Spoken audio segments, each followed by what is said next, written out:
Mycotoxin exposure blocks your detoxification pathways, your phase 1 and your phase 2 detoxification.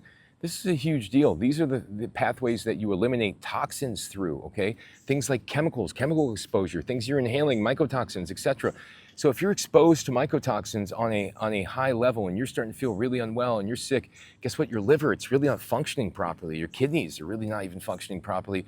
And the main thing you want to do is go on a diet that is going to be safe for the liver and the kidneys. And the best diet for a liver and kidney issue is going to be a low protein diet, because the main thing you want to avoid is eating foods that are high in protein, because that'll put much stress on the liver, because it's so hard to metabolize amino acids. It's the hardest of all things to metabolize for the liver, so it puts it under a lot of stress. So you want to avoid that. You want to avoid that and go to a diet that is harder on, or easier, I'm sorry, on the liver and kidneys. Things that are lower in protein, things like fruits, vegetables, rice, potatoes. You could have beans and lentils here and there, you know. You could have oil, salt, things that are basic, you know. If you choose those food group, you got 50 different foods there. And you try to just keep it as simple as you can. You drink juices, you drink water, you keep it simple, because, you know, the reality is if you have mycotoxin exposure, you're not detoxing properly. Your main source of detox is going to be through your fiber, through your bowel movements, okay? So you got to be able to have enough fiber in your diet, or you're going to have issues detoxing this stuff through your urine often. And, you know, even if it comes out through the urine, which it very much can, you know, you're still going to have a lot of stress as it's coming out, because it's going to be processed by these organs as it's coming out. So you want to be able to bind to it as easily as possible, as quickly as possible.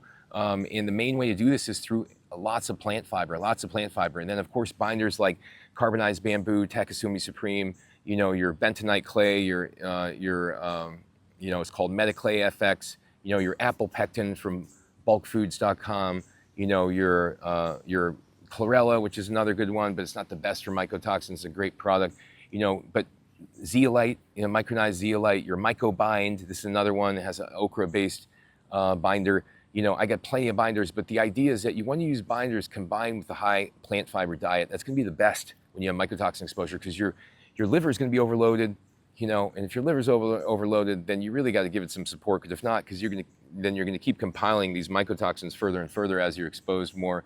Your overall acidic burden will start to increase. Your body became more and more acidic, which will make your mast cells more and more aggravated and keep reinforcing your symptoms. So you got to realize, when you are exposed to mycotoxins, you got to start babying the liver, baby the detox system, because it's shutting down your phase 1 and phase 2 detox pathways. And unless you take action right then you're going to make things worse. If you keep eating meat twice, 3 times a day, and eggs and dairy and things like that, keep going that direction, you're going to feel worse, because you're going to clog up the detox system even further, and it's going to shut you down, and you're going to really have a tough time eliminating toxins, and they'll just keep recirculating and causing more and more inflammation, more and more irritation to the mast cells, and this is what happens. So thanks for watching, everybody. Go to my website, endsickness.org. I got hundreds of articles, hundreds of videos on there teaching you how to heal yourself. Take care.